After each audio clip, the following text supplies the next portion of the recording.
Vamos a orar, incline su rostro allí donde está. Padre, te damos gracias esta tarde por poder compartir este tiempo, Señor. Todos los días son tuyos, todos los días son santos, Señor.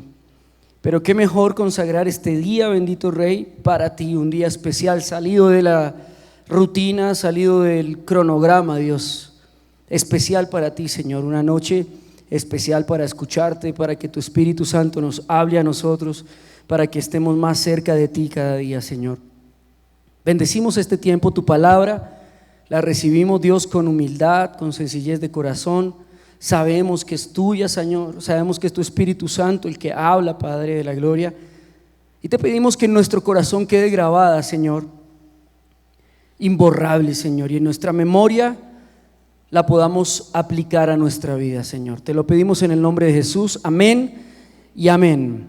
Existen esos días difíciles en la vida, así como lo que tuvieron los apóstoles en lo que hoy se celebra Semana Santa, entre la muerte y la resurrección de Jesús, ¿no?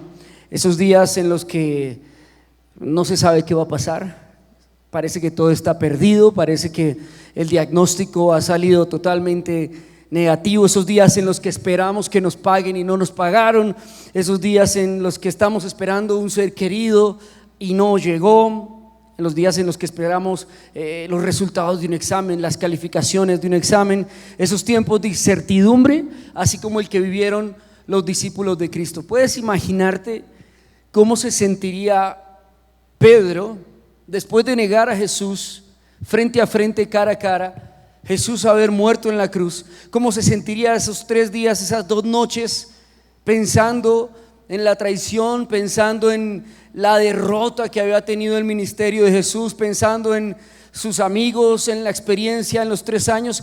¿Puedes llegar a imaginarte el sufrimiento y la agonía de los discípulos de Cristo durante estos días? La angustia que llegaron a sentir, la incertidumbre, el sinsabor de ¿y ahora qué? Creo que más de uno de nosotros ha sentido esos momentos, ¿no? Hemos tenido esos momentos en los que es difícil esperar, en los que es difícil lidiar con la incertidumbre, lidiar con una respuesta que no llega, lidiar con tantas cosas en la vida en las que el Señor nos permite a veces ser probados, ¿no? Y para los discípulos fueron tal vez 3 días, 2 noches. Para nosotros tal vez esos 3 días representen meses, representen años, representen horas o semanas, no lo sé. Lo difícil de esto realmente no es esperar en sí, porque cuando no tenemos un día o un mañana o una fecha en la que se nos ha dicho ese día se darán los resultados, ese día te van a pagar, ese día te casarás, ese día encontrarás el éxito, cuando no tenemos una fecha, pues lo difícil no es en realidad esperar, sino cómo esperar. ¿Cómo hacer para que esos días no se conviertan en siglos? ¿Cómo hacer para que esos momentos realmente nosotros no perdamos la razón, no perdamos la cordura, no perdamos la fe? ¿Cómo hacer para aprender a esperar en nuestros días? Bueno, el Señor también tuvo esos días, ¿no? Días antes de la crucifixión de Cristo, la palabra nos narra a un Jesús completamente angustiado, a un Jesús completamente afligido. Dice la palabra en Lucas que cuando él oraba, su llanto cada vez era más intenso y su sudor era como gotas de sangre y estaba afligido, angustiado. Isaías 53 nos muestra cómo estaba él realmente, que fue afligido por nuestra angustia, que fue totalmente varón experimentado en dolores. Es decir, que Jesús vivió antes de la cruz esos momentos de angustia en los que él decía: ¿por qué no llega ya ese día y listo? Y acabamos con esto. Pero el Padre le decía: es necesario, mi siervo aguanta más, mi siervo puede llevar otra milla, todavía no se ha cumplido cada una de las profecías. Jesús estaba esperando cada una de las profecías que habían en el Antiguo Testamento que se cumplieran sobre su vida, y se tenían que cumplir una a una para que finalmente en la cruz del Calvario pudiera decir esa palabra tan reconfortante, creo, para él: consumado es. Juan 19:30 nos muestra cómo en ese cuadro tétrico, bizarro de la cruz, donde solo hay sangre, donde la piel está desgarrada de Jesús, donde su desnudez lo ridiculiza ante todos, donde hay un pasaje encima de la cruz burlándose de él, no honrándolo, diciendo: he aquí el rey de los judíos, aquí está su reino. Nada de lo que había en la cruz realmente era de admirar, era de agradar, nada agradaba. La Biblia dice que su rostro perdió toda belleza, que ya no era su parecer hermoso para nadie, era un rostro desfigurado, sin forma, sin ninguna belleza en él. Y en medio de esta imagen tan patética que para nosotros, incluso en las películas o en los cuadros o en lo que sea, nos cuesta ver, porque es casi que un insulto a los ojos, es casi que un insulto a la vida, nosotros en esa imagen podemos escuchar que el Señor dice entre sollozos: consumado es.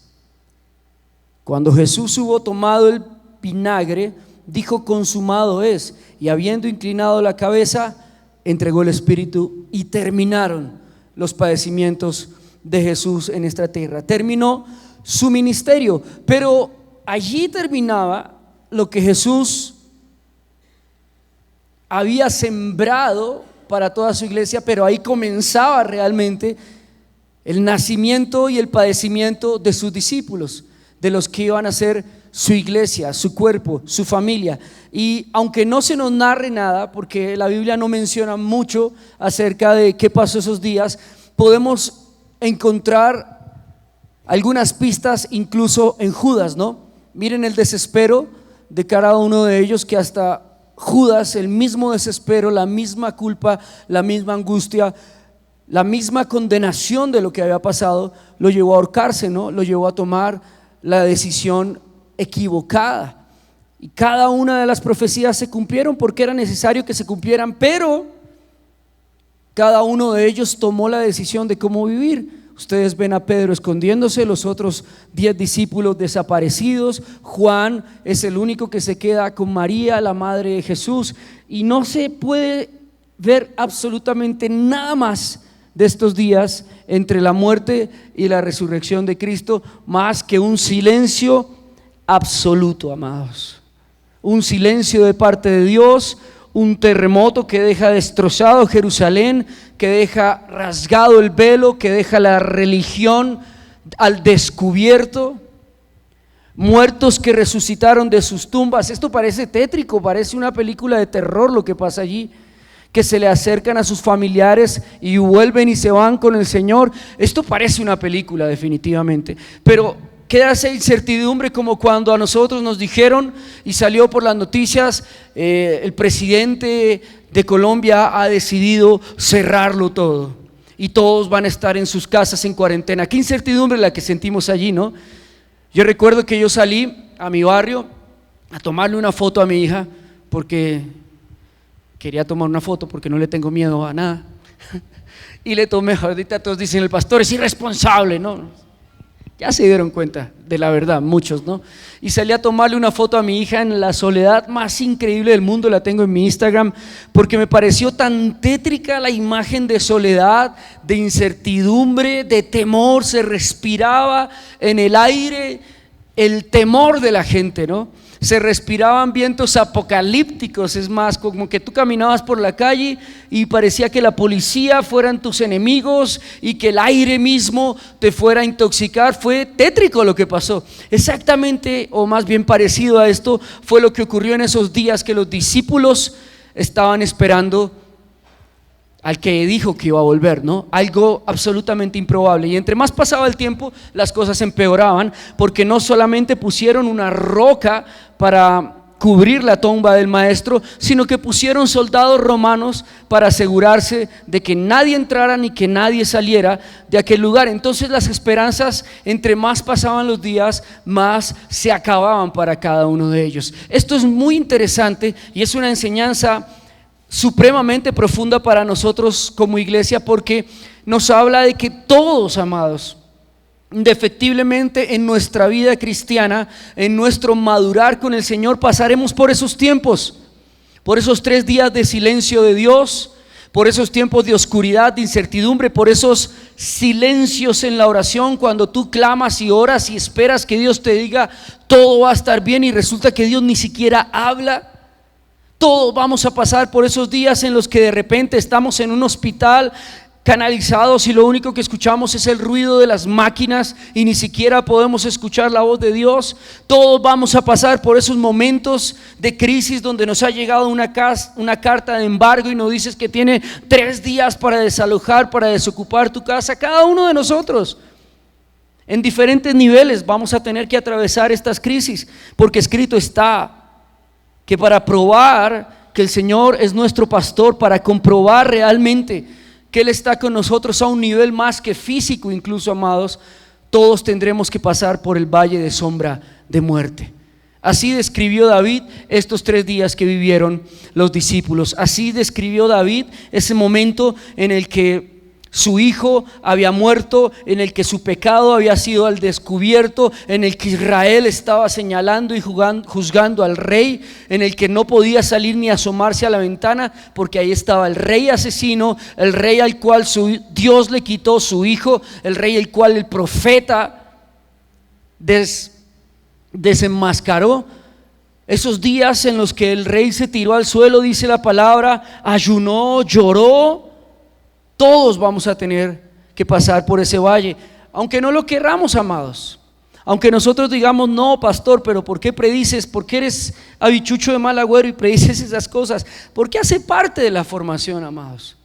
Hace parte del carácter, hace parte del peregrinar con Cristo, hace parte de la profesión de fe. Salmo 23:4 dice, aunque ande en valle de sombra de muerte, no temeré mal alguno.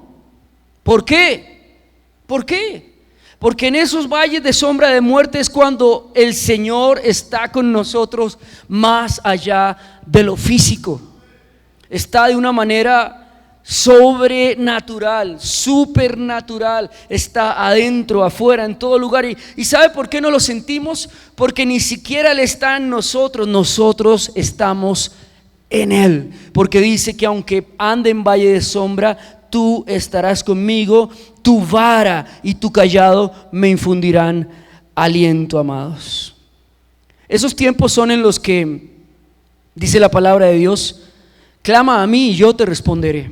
Y hay una historia de un hombre, un teólogo que se fue con su hija por el bosque a acampar y se le llevó en hombros una bebé y la llevaba en hombros y era la aventura más emocionante que ellos estaban teniendo, porque este hombre no tenía mucho tiempo con sus hijos, no tenía tiempo para estar con ellos, y mientras la llevaba empezó a avecinarse una tormenta impresionante y tenían que tomar la tormenta. No había otro camino, no había otro lugar para llegar hasta el valle, hasta el lago donde se encontraba el campamento, que atravesar la tormenta.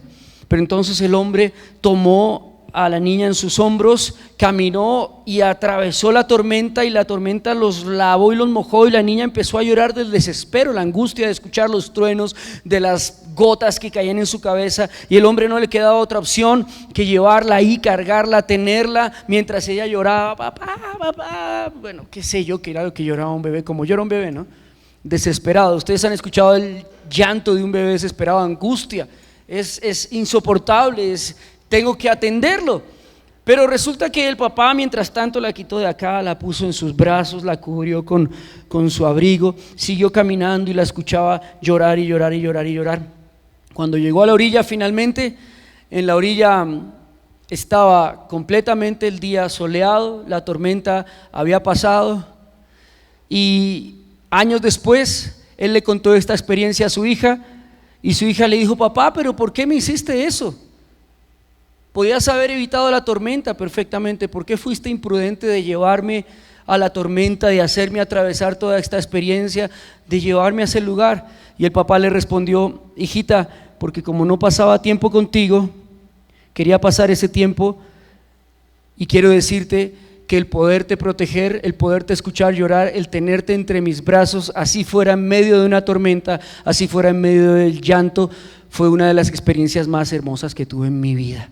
Exactamente igual pasa con el Señor. Por eso dice la palabra: clama a mí. el clamor no es solamente una intercesión de rodillas haciendo una suerte de teatro evangélico de llanto y de palabras quebradas entre la garganta, porque lo he escuchado gente hacer teatro y no hay quebranto, no hay clamor, no hay nada, es teatro. El clama a mí realmente es un llanto desesperado, es un gemir interior en el cual nosotros sentimos esa angustia y la soltamos. Así como el niño en los brazos del Señor desesperado, en los brazos de su padre desesperado le dice: ayúdame, me estoy ahogando, me estoy mojando, ¿por dónde me traes? ¿Qué estás haciendo? Pero el papá le dice: solamente te amo, estás en mis brazos, vamos a llegar a la orilla, vamos a estar seguros. Necesitaba estos momentos contigo. Estábamos tan distanciados, tan separados por el trabajo, por el tiempo, por tantas cosas, por tus afanes, que necesitaba cargarte entre mis brazos y responderte. Ese es el clama, mi amados. Por eso es que estos días de angustia son necesarios, son importantes. Incluso me atrevería a decir que Dios mismo los propicia, porque cuando tú lees el Salmo 23 del rey David, el Salmo 23 arranca hablando de la descripción de quién es Dios y quiénes somos nosotros como hijos, ovejas. El Señor es mi pastor. David arranca afirmando que conoce quién es su Dios, pero continúa afirmando que sabe por dónde lo mete su Dios. Tú ves que David está diciendo: el Señor es mi pastor, me pondrá en delicados pastos, junto a aguas me pastoreará, pero también andaremos juntos en el valle de sombra de muerte. David sabe que el Señor, el mismo Señor que nos hace comer en mesas lujosas, es el mismo Señor que a veces nos hace comer en escasez. El mismo Señor que nos hace y nos pastorea junto a corrientes apacibles y nos lleva de vacaciones, es el mismo Señor que a veces nos mete en hospitales, nos mete en dificultades. Es el mismo, amados, es el mismo pastor. Pero lo importante de aquí es que sepamos que esos tiempos no estamos solos, amados. En ningún valle, en ninguna dificultad, en ningún desierto, en ninguna tormenta estás solo, estás sola. La palabra dice: no temas. Hoy el Señor te dice: no temas. Cuando venga esa noticia, cuando venga el valle, no temas, el Señor está contigo en ese lugar. Amén.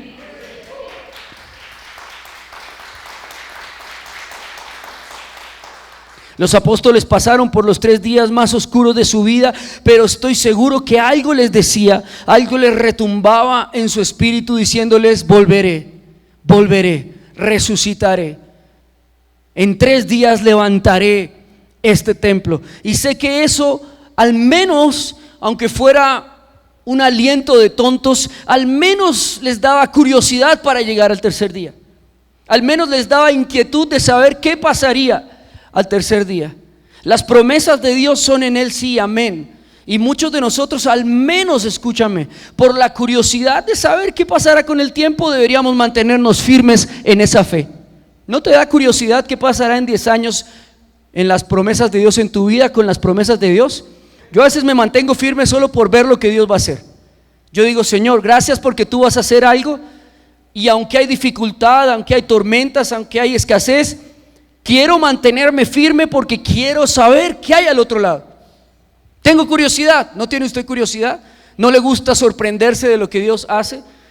¿No le gusta tener esa inquietud o esa esperanza contra esperanza, como dice la palabra, de cómo Dios hará con este miserable, como dice la canción de Sublime Gracia, con este pobre infeliz, cómo Dios hará para cumplir lo que ha dicho en su palabra? A mí, créame que eso me da mucha curiosidad, me da mucha curiosidad santa, mucha esperanza, y digo: Señor, pase lo que pase, yo me mantendré firme sobre esta ola porque quiero saber cómo lo harás. Quiero decirte algo, amado, amada: todos vamos a pasar por esos tiempos. Si tú estás pasando por ese tiempo en este preciso momento, quiero decirte que el Señor está contigo. Si tú estás hoy en una vida muy tranquila, muy ligera, muy reposada, tranquilo, también tendrás tu valle de sombra, también tendrás esas dificultades. Y esto no es una invitación llamando la prueba, llamando el desierto, no. Es una predicación concreta de lo que es el evangelio y de lo que es el cristianismo y de las palabras más profundas que Jesús dijo: en el mundo hallaréis aflicción, pero confiad, yo he vencido al mundo, amados. Y es que desgraciadamente los últimos 50 años que han pasado hemos predicado un evangelio muy liviano, demasiado liviano. Un evangelio enfocado en el hombre, en el yo, en el bienestar, en la prosperidad, en los recursos, en el éxito. Y aunque todo esto sí hace parte del evangelio, también hay una cara B del disco. Sí, porque los predicadores dicen: no, mira todo lo que el Señor me ha dado, mira lo que el Señor ha hecho con nosotros, Dios lo puede hacer contigo. Pero jamás tal vez los predicadores de los últimos 50 años te contarán en una prédica por las que han tenido que atravesar para llegar hasta el lugar donde Dios los ha llevado, ¿no? Algunos los han intentado asesinar, algunos sus hijos han padecido y muerto de cáncer, algunos sus hijos se han ahorcado con esquizofrenia. Te estoy hablando de testimonios de grandes hombres de Dios actuales de esta época. Algunos han pasado por cárceles, algunos les han quitado sus bienes, algunos sus propios hijos los han traicionado y los han denunciado públicamente. Es tremendo lo que Dios ha permitido que pase con estos hombres para que Dios los ponga en el lugar donde están. Y por eso es importante, es inminente que nosotros sepamos, amados, que pasaremos por estos tiempos. Es preventivo, es evangelio preventivo. Si no lo estás atravesando, tranquilo, amado, amada, lo atravesaremos, pero mucho mejor cuando a uno le dicen cómo atravesarlo, cómo pasarlo. ¿No les parece? Mucho mejor a alguien responsable que, como dice la palabra, te dice: el avisado avisa, ve el mal y avisa. Mucho mejor a alguien entendido de los tiempos que toca la trompeta en el tono que es y te dice: esto también pasará, esto también vendrá. Pero amados, esos 3 días estuvo el Señor con ellos. ¿No te parece que eso es suficiente para entender que el valle de sombra, que las pruebas, que las dificultades no hacen parte sino de un plan que ya está bien diseñado y orquestado por Dios y del cual saldremos ilesos, amados? Sadrac, Mesach y Abednego fueron a un horno de fuego. ¿Tú sabes qué es eso? Meterse en las llamas ardientes. Eso se llama coraje, eso se llama fe, eso se llama compromiso, convicción. Y sin embargo dice la palabra que ni un cabello se les quemó por el fuego, sino solamente sus ataduras, amados. En el valle nosotros saldremos sin ataduras, saldremos con madurez, saldremos con más fe, pero lo más importante de eso, amados, saldremos en las manos del Señor. Quiero decírtelo, en las manos del Señor saldremos. Amén. Ahora, hay algo aquí interesante, amados, y esto lo tenemos que ir aprendiendo en el proceso. El tiempo de espera en ese valle depende del resultado. El tiempo de duración de esos 3 días, de esas noches de incertidumbre en las que el Señor está haciendo lo suyo, está trabajando en silencio, así como Dios, Jesús estaba en ese tiempo desafiando la muerte, venciendo la muerte, tomando las llaves del reino, tomando la autoridad sobre todo, que eso es lo que estaba haciendo el Señor. El Señor no estaba durmiendo esos 3 días, el Señor no estaba descansando, no estaba reposando. Él murió para seguir batallando, Él murió para seguir cumpliendo un plan profético, pero estaba bastante ocupado. Así que tal vez no le habló a sus discípulos, tal vez no le dijo lo que estaba haciendo en esos días, porque realmente estaba ocupado en algo importante. Imagínate tú tener que vencer la muerte tener que ir hasta el fondo y las profundidades para vencer la muerte, para quitarle la autoridad a Satanás y a los demonios de la muerte. ¿Te parece que tengo tiempo yo para estar respondiendo tonterías estando en eso? No, el Señor estaba bastante ocupado. Y a veces nos pasa eso, y es que nosotros no podemos entender que el silencio de Dios también es Dios trabajando. No tengo nada que decir, estoy haciendo lo que te dije que iba a hacer. Dios a veces nos da promesas como, por ejemplo, te bendeciré y serás bendición a las naciones. Y nosotros sacamos nuestro pasaporte para ir a hacer bendición a esas naciones y decimos: Señor, pero ahora dime a qué nación. Espérate, estoy trabajando, estoy tocando los oídos de los hombres y las mujeres de esas naciones. Estoy abriendo las puertas, estoy tocando en los lugares donde tú vas a entrar. Espera, estoy trabajando. Señor, dime a dónde, dime cuándo. Estoy desesperado, llevo una semana con mi pasaporte en la mano y no me dices nada, Señor. Pero ya te dije lo que tenía que decirte, ya te lo dije. Serás bendición a las naciones. Tranquilo, ¿qué más quieres añadir? Y es que nosotros queremos a veces garantías, queremos señales, queremos de todo para que el Señor cumpla su palabra. Pero resulta que Jesús mismo lo dijo: a esta generación adúltera, la única señal que les será dada es la cruz. Y piden señales, ¿no? Piden señales. Yo creo que las señales hoy en día, pedirle señales a Dios en este tiempo es incorrecto. No está bien. ¿Sabes por qué? Porque el mismo Señor dijo que esto era de una generación adúltera, de una generación que está dividida, de una generación que le gustan las señales, que le gustan los símbolos, que les gusta el fetichismo. Pedirle señales a Dios es incorrecto, porque la señal más grande del cumplimiento de las promesas de Dios ya fue dada en la cruz del Calvario, que es su Hijo, por medio del cual el Señor puede cumplir todas sus promesas en nosotros. Es la única señal que tú y yo necesitamos. Entonces, cuando tú le dices al Señor: Señor, si es mi idóneo que se ponga la chaqueta roja, el diablo va y le dice al más feo de la iglesia por la mañana: ponte la chaqueta roja. Y llega con la chaqueta roja el que no es. Andresito tiene una chaqueta. No, no fue. Andresito es correcto, es mejor partido de la iglesia. Tú ora: Señor, muéstrame y dame una señal si ese trabajo es correcto, si ese trabajo es el que es correcto, que me respondan y me digan sí. Y el diablo va y le dice al trabajo incorrecto: mira que este soltó una oración que no debió orar, dile sí. Y resulta que ese trabajo no te da domingos, no te da para venir a la iglesia, no te da lo que tú quieres. ¿Y quién fue el que te bendijo? ¿Quién fue? Leía yo hace poco unos cuantos versos de un libro de la teología de la prosperidad de este tiempo, y decía: tú puedes declarar todo lo que necesitas con tu boca, puede ser éxito. El éxito depende de lo que tú pienses y los resultados de cómo pongas ese pensamiento en práctica delante de ti todos los días, declarándolo. Tu palabra tiene poder. Ustedes ya saben todo lo que dice este evangelio, más o menos. Y estaba leyéndolo y leyéndolo y leyéndolo, y entre más lo leí, más me acordé de lo que Satanás le decía a Jesús: todos estos reinos te daré si postrado me adorares. Satanás es el que ofrece esas cosas.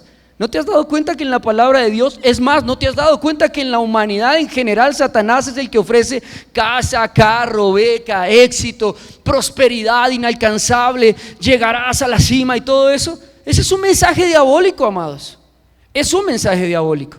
Entonces, cuando nosotros pensamos en el tiempo de nuestras pruebas, de nuestros procesos, tenemos que saber que el resultado depende de Dios, pero no es el resultado muchas veces que nosotros queremos, sino es el resultado que está dentro del plan de Dios. Y tenemos que aprender, amados, a con resiliencia, humildad, paciencia, esperar, adorar y agradecerle a Dios, amados, porque de otra manera, y empezamos a pedir señales, lo único que hacemos es ponerle cascaritas a Satanás en el camino. Empezamos a decirle: Satanás, estoy débil, confírmame algo que Dios ya confirmó en su palabra, porque Él mismo dice de su palabra, es sí y amén. Si lo dije, lo haré. Dios no ha dicho, dice en Jeremías, y Él no hará. ¿Acaso? Dios lo que dice lo hace. Entonces, ¿qué es lo que está haciendo Dios en esos 3 días? ¿Qué es lo que Dios estaba haciendo con los apóstoles en esos 3 días? Estaba formando el resultado que ellos tenían que dar. Mira, Pedro es un hombre muy diferente antes de la muerte y resurrección de Cristo que después de la muerte y resurrección de Cristo. Tú ves a un Pedro que antes de Cristo se le acercan los soldados y les corta la oreja. Un Pedro tremendo, ¿no? Un Pedro temerario, un Pedro que lo que es con el Señor es conmigo. ¡Juin! Le corto la oreja. Tú ves a un Pedro que se sienta a comer con otros 12 discípulos, míralo tan arrogante, y dice: Señor, tú no irás a la cruz, iré yo moriré por ti, ¿no? Tú ves a un Pedro tremendo, un Pedro que es arrojado, que es temerario, pero también a un Pedro que tiene un poquitín, un toquecito de paisa, ¿sí? Bueno, de argentino, ¿sí? Pedro dice: che, yo iría a la cruz por vos, porque tiene esa autosuficiencia particular de los que se han ganado la vida a pulso, de creer que todo lo tiene bajo control y todo lo puede controlar. Ese es el Pedro que vemos en las Escrituras. Pero el Pedro que tú ves después de los 3 días, después de la muerte y resurrección de Cristo, el Pedro que tú ves después de haber pasado por esa agonía, por esa vergüenza, por esa humillación, por esas noches sin dormir, es un Pedro que el Señor le dice: ven, apacienta mis ovejas. Y Pedro de su corazón le dice: Señor, tú lo sabes todo. Es un Pedro que ya no se acerca a Jesús diciéndole: sí, Señor, ¿cuántas ovejas hay por apacentar? ¿Cuántas iglesias hay por fundar? ¿Cuántos ministerios tienes para mí? No, es un Pedro que le dice al Señor: Señor, tú sabes que te estimo. En la traducción literal de estos textos, las 2 primeras veces que el Señor le pregunta a Pedro, le dice: apacienta mis ovejas, Pedro le responde en griego: te estimo, que es una palabra que está por debajo del te amo. No es te amo, es una palabra que dice: Señor, te tengo aprecio, te tengo afecto, ¿sí? He tenido momentos importantes contigo, pero sabes que soy un traidor. Pero sabes que en los momentos difíciles saldré corriendo. Pero sabes que cuando venga la tormenta seré el primero que te niegue. Te estimo, Señor, pero mi nivel no llega al amor sacrificial que tú mostraste por mí. Tú ves un Pedro completamente dependiente del amor de Dios. No es un Pedro grandioso, gigante, diciendo: podemos alcanzarlo todo si lo creemos. Ves a un Pedro que la tercera vez, ya insistente, igual que las 3 veces que Pedro negó al Señor, Jesús le dice: Pedro, apacienta mis ovejas, ¿me amas? Y Pedro le dice: Señor, te estimo, ayúdame, enséñame a amarte, tú lo sabes todo. Ves a un Pedro que le dice: Señor, si tú quieres que lo haga, lo haré, pero esto es lo que hay. Este material quebrado, este material que se debilita, este material vulnerable, herido, este hombre traidor, mentiroso, engreído muchas veces, es lo que hay, Señor. Si tú me dices que lo haga, lo haré en tu nombre. Y tú ves al Señor tan tierno preparándole un desayuno a este sinvergüenza, ¿sí?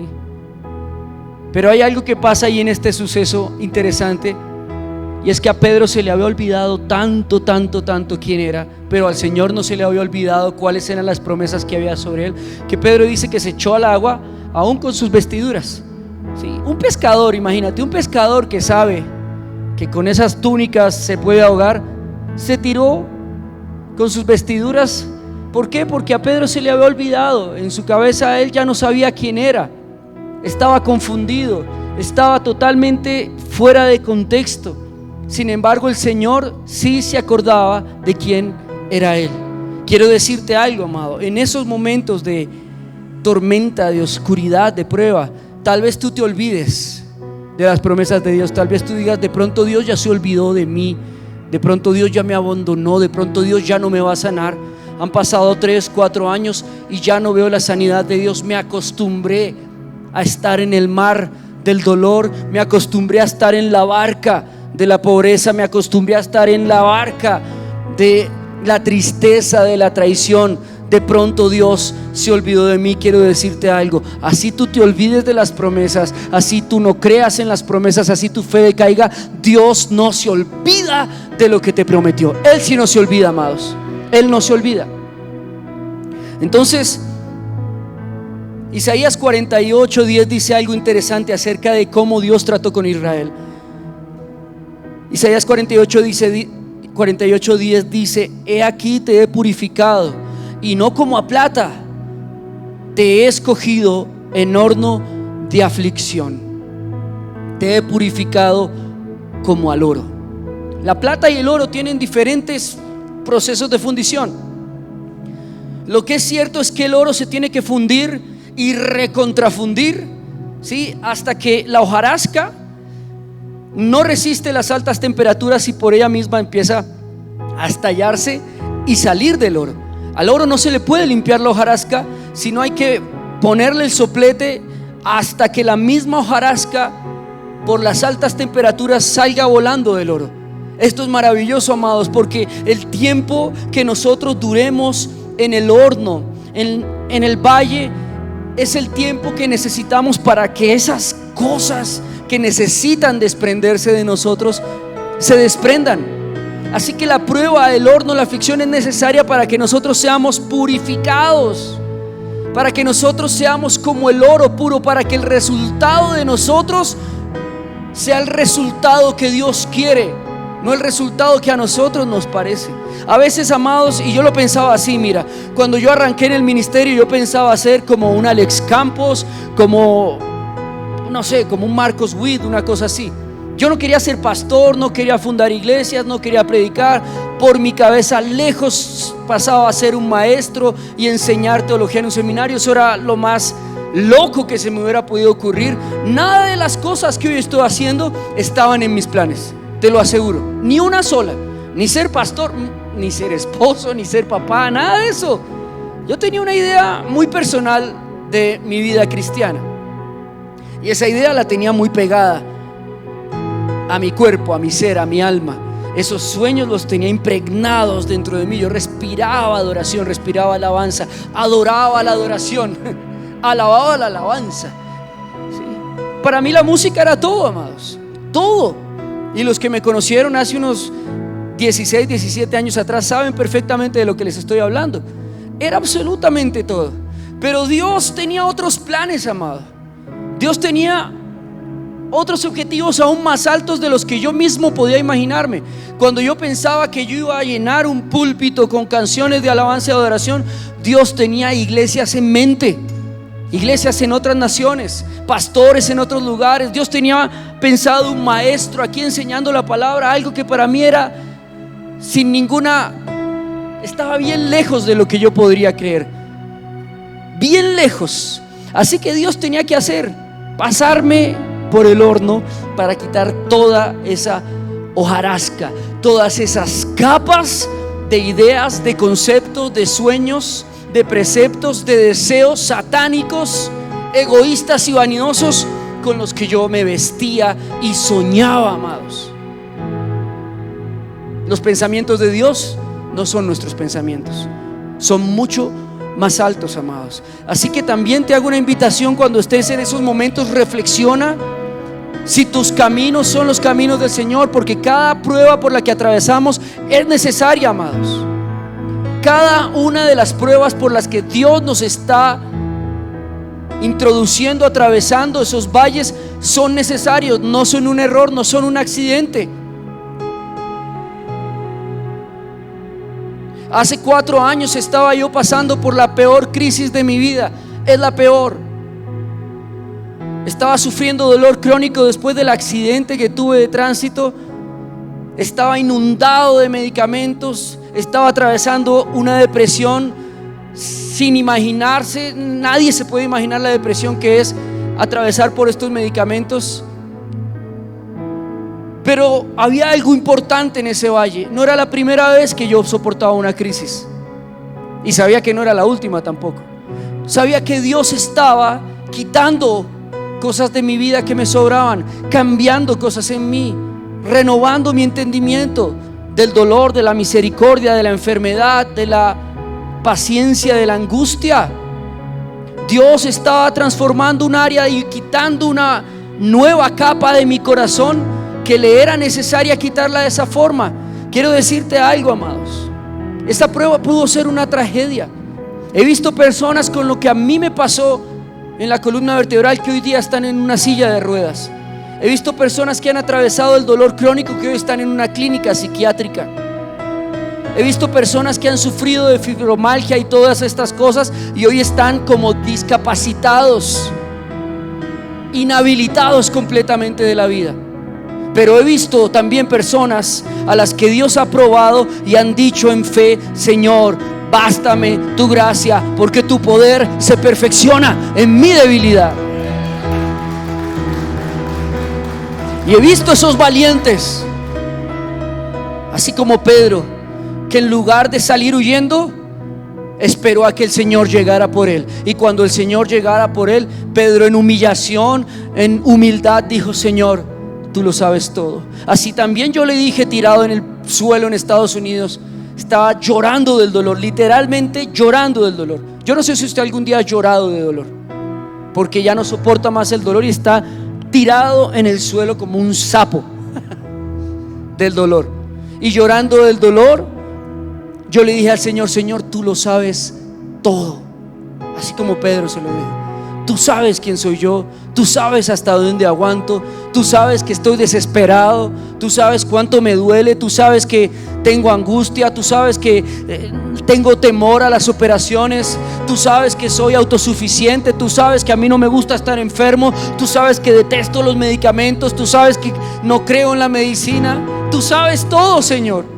Entonces, y el Señor me decía: apacienta mis ovejas.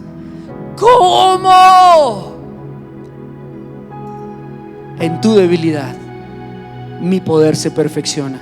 En tu debilidad las hojarascas salen. En tu debilidad y en el horno te estoy purificando, y no como a plata, no como un material perecedero, te estoy purificando como a oro. Te estoy haciendo un material que vale, te estoy haciendo de un material que todos admirarán, te estoy haciendo de un material que todos valorarán, te estoy haciendo de una obra que vale el precio de la sangre de Cristo en la cruz del Calvario. Te estoy purificando para que seas más como yo. Entonces es necesario, amados, es necesario. Y claro, ninguna prueba es agradable. La palabra dice que ninguna disciplina gusta. ¿A quién le gusta que papá le dé correa, no? Pero dice la palabra que cuando aprendemos a esperar, que cuando la aceptamos con amor, trae un fruto apacible. Así como Pedro cambió, yo cambié con ese accidente. No soy el mismo, te lo quiero decir. Y solo Dios sabe los cambios tan profundos que hubieron en este hombre. Pero uno de esos te lo puedo estar mostrando hoy públicamente. Hoy puedo hablar de mi debilidad. ¿Cuántos se pueden parar en un púlpito y decir: soy un hombre débil? ¿Cuántos se pueden parar en un púlpito y confesarle a la gente: también soy un pecador, también paso por dificultades, aunque trato de descubrir el campeón que hay en mí, encuentro es el miserable que está dentro de mí? ¿Cuántos son capaces de reconocer: dependo de Dios, necesito de su misericordia y de su favor y de su gracia cada día? Es un hombre diferente después de ese horno de aflicción el que hoy les está predicando. Así que le doy gracias a Dios, amados, porque si Dios, escúchame bien lo que te voy a decir, quisiera volverme a pasar por esa prueba, volvería a atravesarla. Después de ver el gozo puesto en mi vida posterior a esa prueba, le diría: Señor, que sea un carro más grande. Te lo aseguro. ¿Por qué? Porque el que no completa la prueba la repite, amados. Entonces yo sí dije: Señor, a mí no me da miedo esa prueba. Si es más grande, que sea más grande. Yo no repito prueba, yo quiero pasar la prueba, ¿ok? Entonces amo la prueba, me gusta ese lugar, me gustan los problemas. Me llaman profesión peligro, Cold Seavers. Miren, nadie se rió porque todos son muchachitos en esta iglesia. Todos son niños. Increíble. Vayan y busquen en Google, tarea, ¿qué es profesión peligro? ¿Quién es Cold Seavers? Bueno, me gusta la acción, me gustan esos valles de sombra, me gusta cuando viene esa inquietud, porque sé que Dios está trabajando en mí y me va a llevar a un nuevo nivel de unción, a un nuevo nivel de misericordia, a un nuevo nivel de cercanía e intimidad con Él, y sé que lo necesito. Entonces le hago las cosas fáciles a Dios. No pongo obstrucción. No pongo mi orgullo delante, no pongo mi vida diciendo, pero aquí está tu siervo. No, Señor, haz lo que tengas que hacer. Y mira, después de ese accidente, es que el accidente fue una tragedia, de verdad, fue una porquería. Fue horrible la experiencia. Pero en relación, te lo voy a poner así, eso fueron 3 meses muy feos, casi 6 larguitos, muy feos, totalmente olvidables. Pero en relación con lo que pasó después de ese tiempo, la gloria de Dios que vino, la bendición, los lugares que pudimos visitar con mi esposa, lo que vino a nuestro matrimonio, lo que vino a la iglesia, lo que pasó después de eso, no se compara, amados. Fue tan hermoso lo que Dios hizo después de ese accidente que hizo que se borrara cualquier huella de dolor posible. Yo a veces trato de recordar, Señor, ¿cómo era que me sentía? No me acuerdo. El Señor lo borró, porque la palabra de Dios dice: has cambiado mi lamento en baile, me ceñiste de alegría. Así que el Señor hace incluso que si nosotros atravesamos ese tiempo como Él lo quiere, adorándolo en abnegación, en silencio, en adoración, en reverencia, en humildad, dándole al Señor lo que Él se merece, la soberanía, diciéndole: Señor, tú tienes el control, hazlo a tu manera. Tú tienes en las manos de los médicos, tú tienes mi economía en tus manos, tú tienes mi matrimonio en tus manos. Si pasamos esos momentos entregándole el control y la soberanía a Dios y despojándonos en sus brazos, créeme, amado, créeme que el dolor se va a olvidar, que el llanto se convertirá en alegría, amados, que el vinagre se convertirá en vino, que el agua se convertirá en vino, en gozo, amados. Y toda esa tristeza que tú decías, es que tú no sabes por las pruebas que yo he pasado, se convertirá en gozo. Se convertirá no solo en eso, sino en un testimonio de que Dios sí cumple sus promesas, sí cumple sus palabras, y que Dios sí tiene planes para nosotros más grandes de lo que podemos imaginarnos. Amén. Entonces el tiempo de espera en esos valles de sombra depende del resultado, ¿ok? Si hay un resultado grande, hay un proceso grande, amados. Hay un proceso grande. Imagínate el proceso que tiene que hacer Dios con tu vida si te ha prometido que vas a ir a las naciones. Tienes que aprender idiomas, tienes que aprender de otras culturas, tienes que subir tu estándar intelectual, porque va a llevarte el Señor con reyes, con personas de otro lugar. Tienes que doblegar tu cultura, tu idiosincrasia, tu nacionalismo, y aprender a comer lo que haya, aprender a dormir donde sea, aprender a dormir en los lugares humildes, como también llegar a los lugares de etiqueta y portarte a la altura. Mira los procesos que Dios tiene que hacer de acuerdo al resultado con cada uno de ustedes. A mí me encanta leer a Pablo, porque Pablo dice: yo soy del pueblo, así como soy de la etiqueta. Sé vivir en lo poco y sé vivir en la abundancia. Pablo está diciendo que para él no hay estratos sociales. El hombre que ha sido probado en el fuego de Dios, para él no hay estrato social. Es como el oro, en todo lugar aprende a brillar. Eso estuvo lindo. En todo lugar es valioso, en todo lugar tiene su valor en Cristo. Ese es el hombre que ha sido procesado en el Señor. Entonces, amado, déjate que Dios te pruebe. Deja que el tiempo esté en las manos de Dios. Hay parejas de novios que a veces quieren acelerar esos procesos, y cuando están en el matrimonio terminan de acabar esos procesos haciéndole daño a una dispensación en su vida en la cual debieron haber llegado ya maduros. Y ahí encuentran ustedes esos esposos que son hijos de las esposas. Encuentran esas esposas que son madres de sus hijos, porque en el noviazgo no pasaron la prueba, no la terminaron, se adelantaron. Así que en cada etapa de nuestra vida, incluso en el matrimonio y el noviazgo, aprendamos a pasar las pruebas, a pasar los valles, y asegurémonos de que hemos terminado, ¿ok? Asegurémonos de que el Señor definitivamente hizo switch, hizo un cambio en nuestro corazón, del cual nosotros podamos estar seguros y digamos: sí, Dios lo hizo, ya no soy el mismo. Estoy seguro que pasé la prueba, no tengo que repetirlo. ¿Y sabes cómo sabes que no tienes que repetirla? Cuando estés dispuesto a decirle: Señor, si quieres, vuélvelo a hacer. Miren, un gran hombre de Dios, el profeta Elías, tenía depresión. Después de que mató 300 profetas de Baal en el monte del Carmelo, se fue a una cueva y se escondió porque le tenía miedo a Jezabel por una cartica que le mandó diciéndole: voy a pedir tu cabeza mañana mismo. Se asustó, como dicen vulgarmente, mató el tigre y se asustó con la piel, ¿no?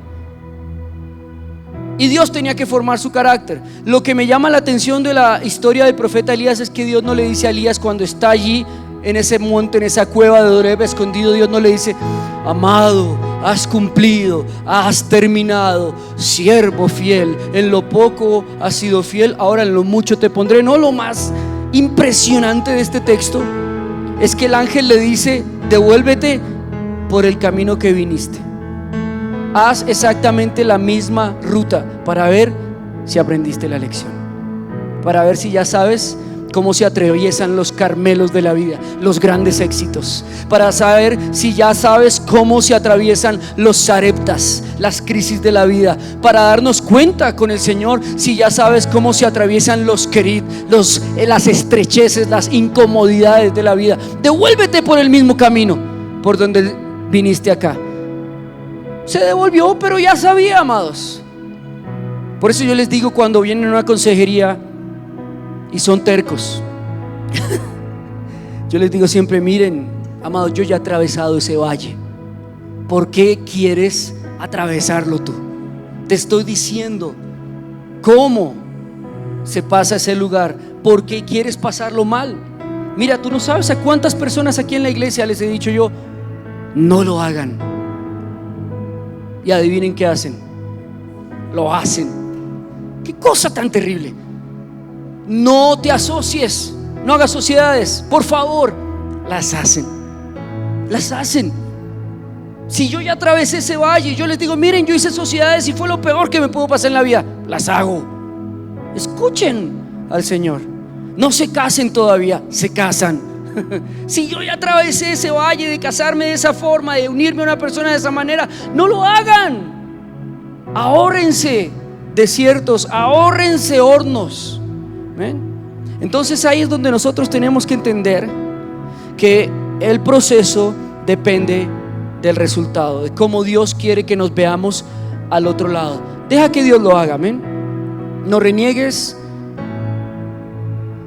no murmures, no hables de Dios, nunca te atrevas a culpar a Dios, sino di como decía el santo Job: Dios dio, Dios quitó, alabado sea el Señor. Amén. ¿Sabes por qué?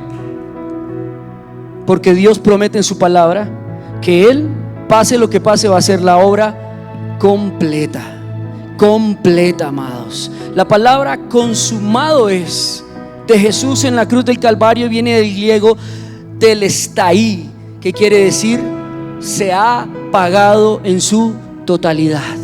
Ese valle ya lo atravesó Jesús. Esa enfermedad ya la atravesó Jesús. Esa crisis ya la atravesó Jesús. Y no solo la atravesó, hoy vengo a decir: Jesús pagó en su totalidad, amados. Jesús pagó por tu tiquete al otro lado del desierto. Jesús pagó por la salida del valle. Jesús pagó para que las tormentas se apaguen. Jesús pagó para la sanidad de los enfermos. Jesús ya pagó en la cruz del Calvario, amados. Consumado es. Ese es un mensaje, amados, que en nuestra mente, en nuestro corazón, en nuestro espíritu tiene que ardernos y saber que atravesemos lo que atravesemos, Jesús ya lo hizo. Y tú tienes que decirle a tus problemas ahí: sí, consumado es. Ya esto pasó en la cruz del Calvario. Ya Jesús venció. Ya en la cruz Jesús me dio la provisión para mis hijos. Ya Jesús en la cruz me dio la provisión para soportar la enfermedad o para ser sanado de ella. Ya en la cruz Jesús me dio la restauración de mi hogar, de mi matrimonio. Ya en la cruz Jesús hizo que mi ministerio floreciera. Y aunque pasara el tiempo, Jesús dijo en su palabra: consumado es. Él ya lo hizo, amados.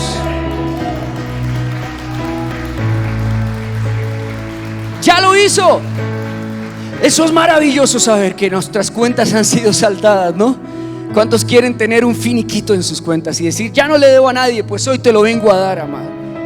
Hoy te vengo a decir, no necesitas no estar en Data Crédito para que tus deudas ya estén saldadas. Consumado es, el Señor ya pagó. Quiero decirte, el Señor ya pagó. Y si el Señor te está llevando por ese camino, te está llevando seguro, porque Él ya pagó ese camino. El Señor ya pagó el peaje ahí. El Señor ya pagó los recursos. El Señor ya puso todo lo que necesitas en el valle para atravesarlo. Es una aventura. El Señor lo dijo en su sermón. Dijo, bienaventurados los que lloran, bienaventurados los pobres en espíritu, bienaventurados los que sufren, bienaventurados cuando los persigan. Lo que Jesús les estaba diciendo es que el valle, si entiendes con quién lo estás atravesando, se convierte en una buena aventura, amados. Esto es hermoso, porque así no hay temor. Así es como cuando tú ves una película, pero sabes que al final es una película. Yo siempre le digo a mi esposa, porque ella empieza a llorar, ay no, y a veces la he visto orar en las películas, Señor, por favor, sácalo de eso. Yo, mi amor, es solo una película, tranquila. Al final siempre ganan los buenos, todo sale bien, ¿sí? Al final a John Wick no le pega ni una sola bala, porque es John Wick, ¿ves? Y los mata a todos, eso pasa siempre al final. Todos mueren menos él, es una película. Es la verdad, amados. El guión de nuestra película ya está escrito. El guión de nuestra vida ya está escrito. Y al final dice, para darte el bien que esperas, pensamientos de bien y no de mal. He escrito cosas hermosas sobre tu vida para darte el bien que esperas. Al final hay una victoria, porque la palabra de Dios dice, más que vencedores somos en Cristo Jesús. Al final ganamos, amados. No tengas miedo de atravesarlo. Al final ganas. Al final es una buena aventura, amados. Ahora, para terminar, hay algo que nos hace caminar en estos lugares con mayor fe, mayor confianza. Yo sé que decirlo aquí en el púlpito es muy bonito, y decir el amén desde allá es muy glorioso, muy jubiloso. Pero cuando estamos allí de verdad en la prueba, las cosas son diferentes, ¿no? Cuando estamos allí metidos en el valle de sombra, y cuando es tal vez la primera vez, cuando son valles de sombras primerizos, es más difícil. Los que ya hemos pasado valles ya sabemos por dónde más o menos es la salida. Conocemos, así como el rey David, sabemos en los que nos metió Dios, pero sabemos cómo volver a casa también. Entonces no nos preocupamos tanto. Pero a los que por primera vez los toma el valle, a veces parece que no hubiera esperanza, que todo se acabara. Mira, Jesús les dejó a todos esos. Juan 11, 25, 27. Yo soy la resurrección y la vida. Jesús les dejó una esperanza aún más grande que simplemente llegar al otro lado del valle. Jesús les dijo, y no morirán. Eso es lo que está diciendo Jesús. No solamente los voy a llevar al puerto seguro, no solamente los voy a llevar al faro de su seguridad, al otro lado, a la orilla. No solamente los voy a llevar al lugar de plenitud y de bendición, sino que no morirán. No hay nada que pueda quitarles lo que yo ya les di, la vida. Entonces, cuando tú caminas por los valles de sombra, por las dificultades, por las enfermedades, sabiendo que eres inmortal, ¿cuál es el temor? ¿Cuál es el temor? ¿Cómo puedes tú amenazar a un hombre muerto? A alguien que ya está muerto, que ya dijo, la palabra de Dios dice que para mí el morir es ganancia. Eso es de hecho estar muerto, ¿no? Pablo era un muerto viviente, literal. Era un emo cristiano. Pablo sí es la apología de los emos en la Biblia. Para mí el morir es ganancia y el vivir es Cristo. Sí, vivía pensando todo el tiempo en morirse. El tipo era tremendo con esto. Pero es que él había entendido que él ya no moría, sino que él resucitaría el día que el Señor lo llamara.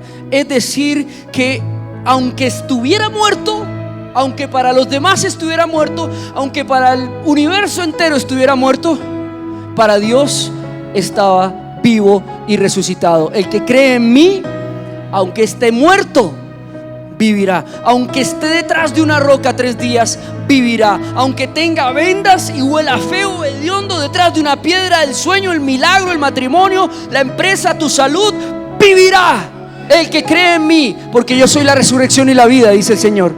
Eso quiere decir que Él tiene el control de todo, lo natural, lo físico, lo mental, lo espiritual. Jesús tiene el control de todo, de todas las leyes que existen. Entonces por eso el Señor les dice: miren, la resurrección no significa solamente resucitar de los muertos.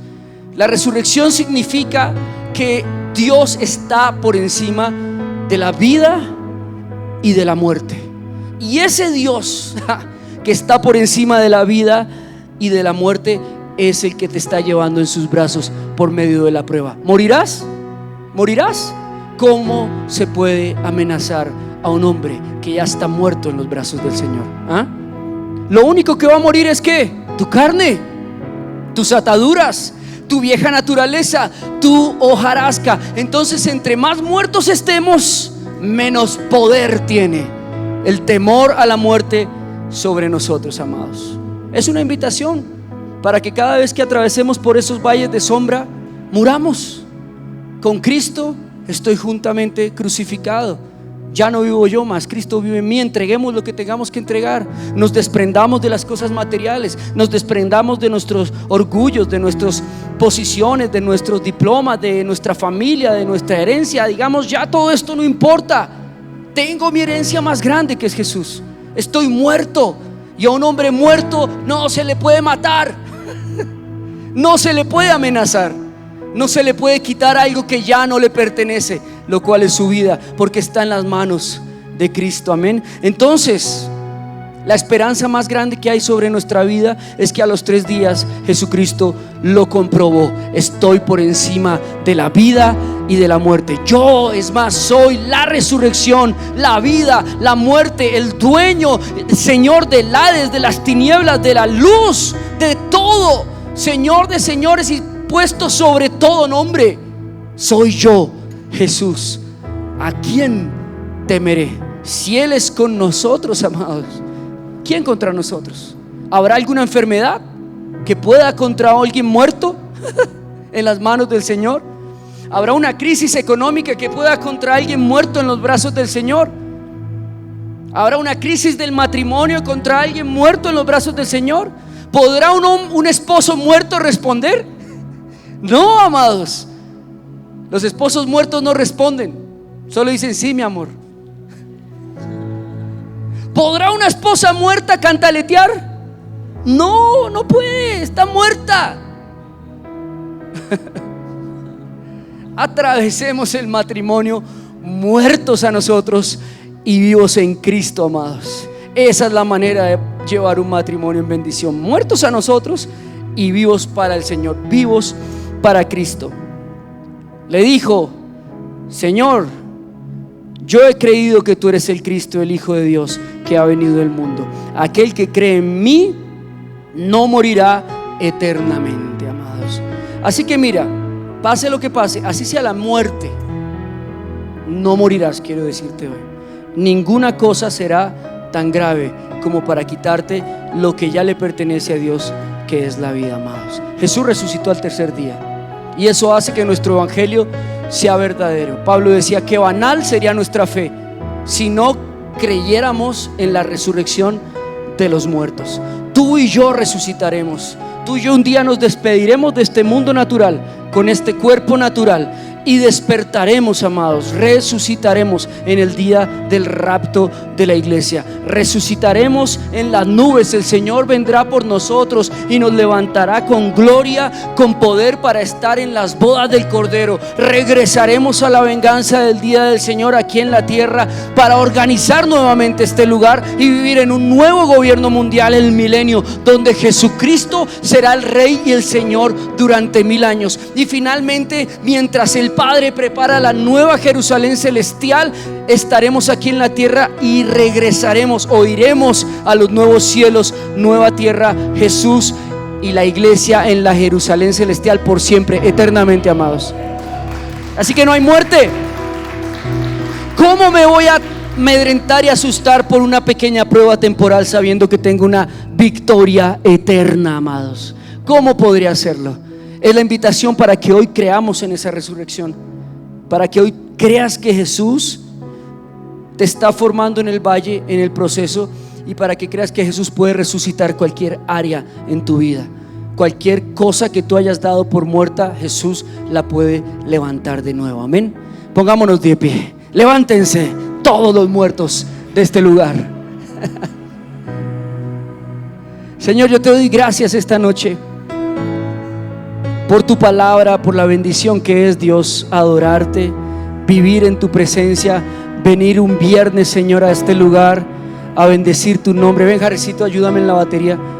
Venir a adorarte, Señor, venir a buscar de ti, Padre. Gracias, gracias, Espíritu Santo, porque cada vez que nos pruebas, cada vez que atravesamos por momentos de soledad, de tristeza, de angustia, estás quitándonos cosas, Señor, sentimientos, emociones, pensamientos, tradiciones que no nos convienen, Señor, que no nos edifican, que hacen que nuestro material, Dios, no sea valioso, Señor. Hoy te pedimos, Padre, en el nombre de Jesús, que nos des esta convicción, bendito Rey, de que aunque andemos por el valle de sombra de muerte, no temamos, Señor.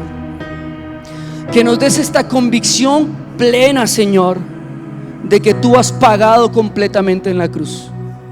Ayúdanos, Señor, no solo a creer, sino a vivir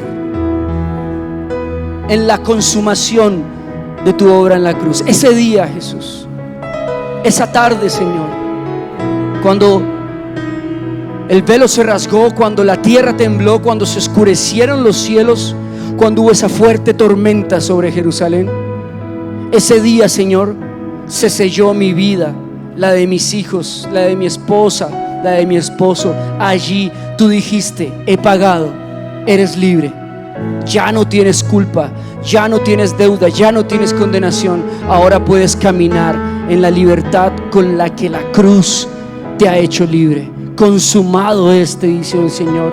La deuda ha sido pagada. Señor, hoy en el nombre de Jesús te pedimos que tú nos dejes ver tu mano y tu rostro.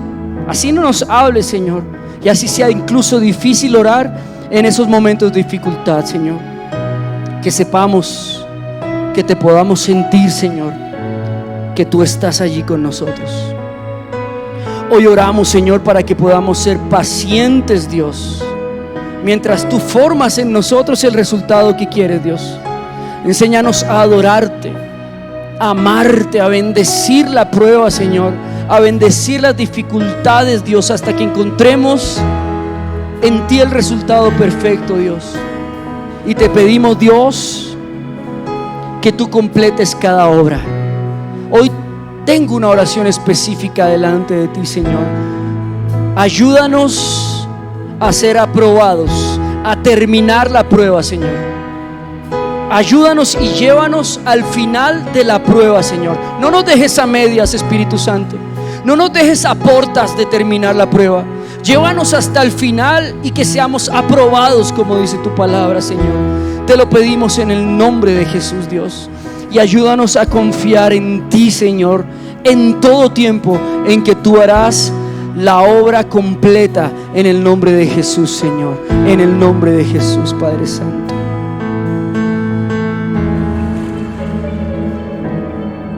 Aunque ande en valle de sombra de muerte,